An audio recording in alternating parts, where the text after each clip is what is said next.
ওয়ানের secretary general সাহেব আছে আর বিলেদি আর সালাম জানাচ্ছি। আসসালামু আলাইকুম। জোরে হাততালি দিন।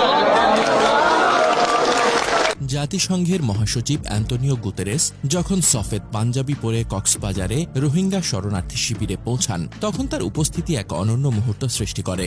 এমনকি তিনি এই দিনে রোজা রেখেছিলেন এবং তার সঙ্গী ছিলেন অন্তর্বর্তী সরকারের প্রধান উপদেষ্টা ড মোহাম্মদ ইউনূস।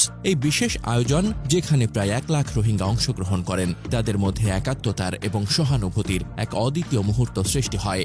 এই ইফতার আয়োজনের মাধ্যমে মহাসচিব গুতেরেস এবং অধ্যাপক ইউনূস রোহিঙ্গা জনগণের প্রতি তাদের মানবিক সহানুভূতি এবং তাদের প্রতি এক শক্তিশালী বার্তা প্রদান করেছেন। আল্লাহর কাছে দোয়া করি, আল্লাহর কাছে মোনাজাত করি আজিয়া ইউনিট দিয়ে বিয়াগুনে মিলি যেন সাম্যর এই ঈদ তো ফাইতান্ন সাম্যর ঈদ যেন ওনারা নিজের বাড়ির জায়গায় ঈদ করিতে পারেন। এদিকে সাদিকুর রহমান লিখেছেন, প্রফেসর ইউনূস বাজে কথা বলা লোক না, তাই তিনি যখন বলেন এবারের ঈদ না হলেও পরের ঈদ আপনারা দেশে যাইয়াই করার প্রিপারেশন নেন, তখন নিশ্চিত করেই বলতে পারি এই ইস্যু তিনি অনেকটাই আগাইয়া নিছেন। রীতিমতো মায়ানমারকে হুমকি দিয়ে বলেছেন লড়াই চালিয়ে যেতে হবে, আর রোহিঙ্গাদের বলেছেন ঈদ মানে দাদা দাদি নানা নানির কবর জিয়ারত করা। আপনারা তো ওইটা করতে পারেন না, বাট আগামীবার পারবেন।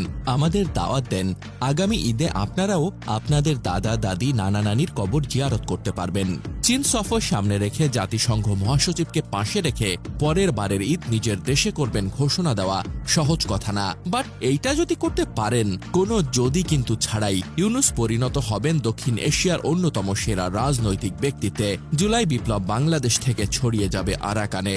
আমাদের বর্ষাদ্রোহকাল বৃষ্টি হয়ে ঝরবে লাখ লাখ নিপীড়িত মানুষের ওপর। তারা ফিরে পাবে তাদের মাতৃভূমি, তাদের ওয়াতানাম।